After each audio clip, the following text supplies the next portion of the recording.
Hey, how's everybody doing?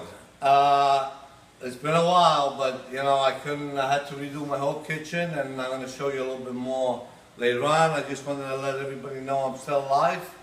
I'm here, I'm making a little calzone for my wife, a little marinara because I haven't had any fresh marinara sauce. And I also got something to say. There was some idiot that posted something stupid about me. Obviously, he must be jealous. And number two, he must not really know Italian people. But because now I'm in a different place in my life, I forgive you. You want to write stupid shit, go ahead. But that's not what we should do in life. You don't fucking know me. I don't fucking know you. So how could you hate me? You're a fucking hypocrite. But dwell in your own crapola. I just wanted to respond to you and make you famous. Because you're a number one person.